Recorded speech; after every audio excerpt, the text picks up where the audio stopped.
उत्तम आकिंचन्य श्रेष्ठ निरासक्ति एक प्रसिद्ध जैन मुनि आचार्य श्री सिद्धांत सागर से होती है, जो अपने शिष्यों को उत्तम आकिंचन्य यानी श्रेष्ठ निरासक्ति के महत्व के बारे में बता रहे हैं।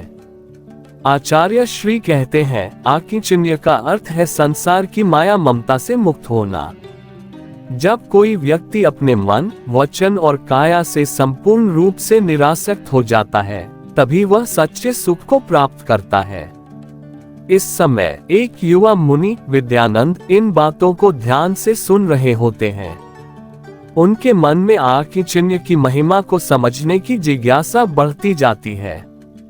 कुछ दिन बाद आचार्य श्री एक कठिन परीक्षा का आयोजन करते हैं, ताकि वे जान सके कि उनके शिष्य इस शिक्षा को कितना समझ पाए हैं। परीक्षा के अंतर्गत सभी शिष्यों को एक दिन के लिए साधारण जीवन छोड़कर गांव में जाकर अपने लिए भोजन की व्यवस्था करनी होती है। विद्यानंद गांव में जाते हैं और एक धनी व्यक्ति के यहाँ भोजन मांगते हैं। वह व्यक्ति उनसे कहता है, तुम तो मुनि हो, तुम्हें भोजन की चिंता क्यों हो रही है? क्या ये निरासक्ति नहीं है? ये सुनकर विद्यानंद को आचार्य की शिक्षा याद आती है और वे शांति से उत्तर देते हैं, मैं भोजन की इच्छा नहीं करता, केवल मेरे शरीर को आवश्यक भोजन मिल जाए वही पर्याप्त है। अगले दिन आचार्य श्री ने सभी शिष्यों को मठ में बुलाया और उनसे पूछा कि उन्होंने क्या सीखा। विद्यानंद ने बताया कि वे एक धनी व्यक्ति के घर गए थे और वहां उन्हें आकिंचन्य के महत्व को गहराई से समझने का अवसर मिला। आचार्य श्री ने उनकी परीक्षा और गहन करने के लिए उन्हें एक और जिम्मेदारी सौंपी, एक साधारण सा कपड़ा और एक पानी का पात्र लेकर वे यात्रा पर जाएं। इस यात्रा में विद्यानंद एक सुंदर गांव से गुजरते हैं। वहां के लोग उनके सादगीपूर्ण जीवन से प्रभावित होते हैं। एक दिन गांव का मुखिया उन्हें सोने का पात्र और रेशमी वस्त्र भेंट करने की कोशिश करता है। विद्यानंद विनम्रता से इसे अस्वीकार करते हुए कहते हैं, मुझे इस संसार की माया की आवश्यकता नहीं है। विद्यानंद की यात्रा कठिन होती जाती है। जंगल में चलते हुए उनके पास केवल एक कपड़ा और पानी का पात्र होता है। एक दिन एक चोर आकर उनका पात्र छीनने की कोशिश करता है। विद्यानंद बिना किसी विरोध के अपना पात्र चोर को दे देते हैं। चोर आश्चर्यचकित होकर पूछता है, तुमने कोई प्रतिरोध क्यों नहीं किया? विद्यानंद उत्तर देते हैं, ये पात्र भी माया का ही अंश है। मेरे लिए यह निरासक्ति का अभ्यास है। चोर उनके धैर्य और आत्मसंयम से इतना प्रभावित होता है कि वह पात्र वापस कर देता है और विद्यानंद के चरणों में गिर जाता है। विद्यानंद की यात्रा समाप्ति की ओर है।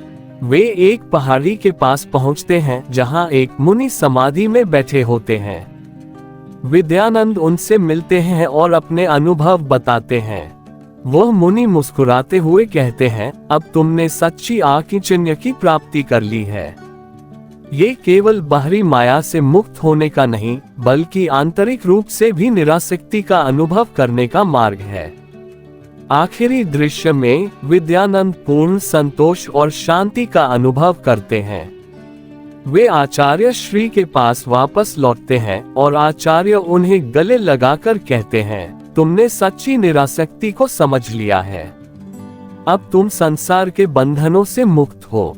आखिरी दृश्य में आचार्य श्री सभी शिष्यों को समझाते हैं कि जीवन में सच्चा सुख पाने का मार्ग आकिंचन्य यानी संसार की सभी वस्तुओं और भावनाओं से मुक्त होना है।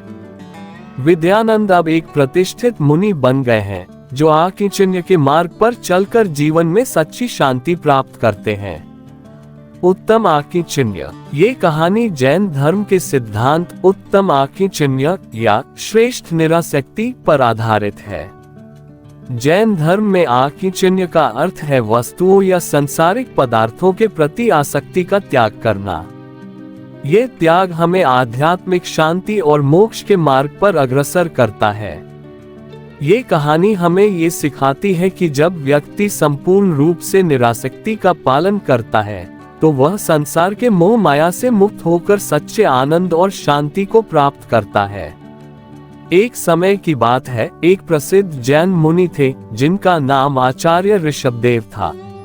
वह बहुत ही सरल और विनम्र स्वभाव के व्यक्ति थे और जैन धर्म के सिद्धांतों का कठोरता से पालन करते थे।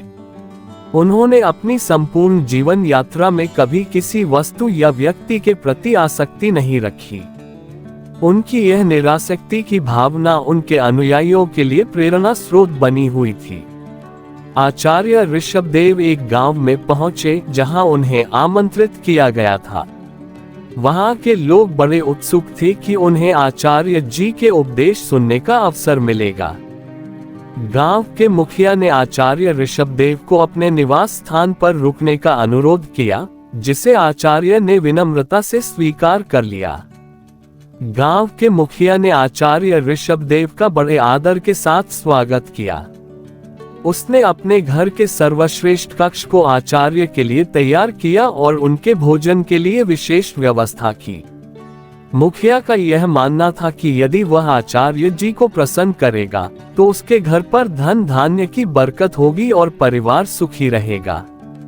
आचार्य ऋषभदेव ने मुखिया के इस प्रेम और भक्ति को देखा, लेकिन साथ ही उन्हें मुखिया की आसक्ति और सांसारिक सुखों की लिप्सा भी महसूस हुई।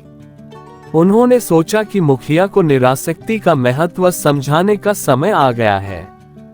रात का समय था और मुखिया ने आचार्य जी के समक्ष अपने मन की बात रखी। उसने कहा, आचार्य जी, मेरे पास बहुत धन है, परिवार है, परंतु फिर भी मेरे मन में शांति नहीं है। मैं हमेशा ये सोचता रहता हूँ कि कहीं मेरे धन संपत्ति को कोई छीन न ले। क्या ये सही है? आचार्य ऋषभदेव ने मुस्कुराते हुए कहा, धन और संपत्ति सांसारिक वस्तुएं हैं जो नश्वर हैं। तुम्हारी शांति वस्तुओं में नहीं बल्कि उनके प्रति निरासक्ति में है। आकिंचन्य ही वह मार्ग है जिससे तुम सच्ची शांति को प्राप्त कर सकते हो। जब तुम्हारा मन किसी वस्तु से बंधा नहीं होगा तब तुम्हें कोई चिंता नहीं सताएगी। कुछ समय बाद मुखिया का पुत्र एक गंभीर बीमारी से ग्रसित हो गया। मुखिया ने बहुत से वैद्य और उपचार किए, लेकिन पुत्र की हालत में कोई सुधार नहीं हो रहा था। वह अत्यंत दुखी हो गया और आचार्य ऋषभदेव से इस बारे में बात करने गया। आचार्य जी ने देखा कि मुखिया पुत्र के प्रति अत्यधिक आसक्त है और यह आसक्ति उसकी पीड़ा का कारण बन रही है। आचार्य ने उसे समझाया, पुत्र, मोह भी एक प्रकार की आसक्ति है। संसार में सभी जीव अपने अपने कर्मों के फल भोगने के लिए आए हैं। हमें उनके कर्मों में हस्तक्षेप नहीं करना चाहिए। यदि तुम निरासक्ति के मार्ग पर चलोगे तो तुम्हें इस दुख से मुक्ति मिलेगी। मुखिया ने आचार्य जी की बातों को समझा, लेकिन पुत्र के प्रति उसकी आसक्ति उसे शांति नहीं दे पा रही थी। कुछ दिनों बाद मुखिया के पुत्र की मृत्यु हो गई। मुखिया और उसका परिवार अत्यधिक दुखी हो गए।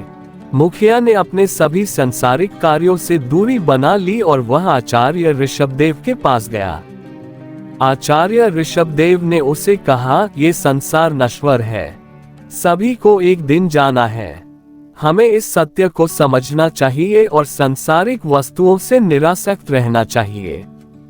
यदि तुमने सच्चे अर्थों में आकिंचन्य का पालन किया होता तो ये दुख तुम्हारे मन को नहीं छूता। मुखिया ने आचार्य जी के चरणों में सिर झुका दिया और कहा, आचार्य, मैं अब समझ चुका हूँ। मेरे पुत्र के प्रति मेरी आसक्ति ही मेरी पीड़ा का कारण थी। अब मैं आकिंचन्य के मार्ग पर चलने के लिए तैयार हूँ। मुखिया ने अपने सारे धन संपत्ति का त्याग कर दिया और गांव के जरूरतमंदों में बांट दिया। उसने अपनी शेष जीवन आचार्य ऋषभदेव के उपदेशों को मानते हुए व्यतीत किया और निरासक्ति के मार्ग पर चलने का प्रण लिया। अब उसके मन में कोई भय, कोई चिंता नहीं रही, क्योंकि उसने आकिंचन्य का सच्चा अर्थ समझ लिया था। वह अपने जीवन में पूर्ण शांति और आनंद का अनुभव करने लगा। उसकी यह निरासक्ति की भावना उसके परिवार और गांव के लोगों के लिए भी एक आदर्श बन गई। गांव के लोग भी धीरे धीरे आचार्य ऋषभदेव के उपदेशों को मानने लगे और उन्होंने भी निरासक्ति के मार्ग पर चलना शुरू किया।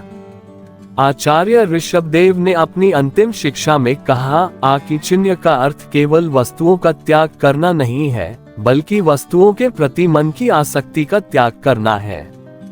जब मन सांसारिक वस्तुओं से बंधा नहीं रहता, तभी व्यक्ति सच्चे अर्थों में मुक्त होता है। यही मुक्ति उसे मोक्ष की ओर ले जाती है। आचार्य जी के ये वचन सभी लोगों के हृदय में घर कर गए और उन्होंने निरासक्ति को अपने जीवन का मार्गदर्शक बना लिया। मुखिया ने आचार्य जी के इस उपदेश को अपने जीवन का मूल मंत्र बना लिया और निरासक्ति के सिद्धांत पर चलकर मोक्ष की प्राप्ति की ओर अग्रसर हुआ। इस कहानी से यह सीखने को मिलता है कि सांसारिक वस्तुएं और व्यक्तियों के प्रति आसक्ति ही हमारे दुखों का कारण है।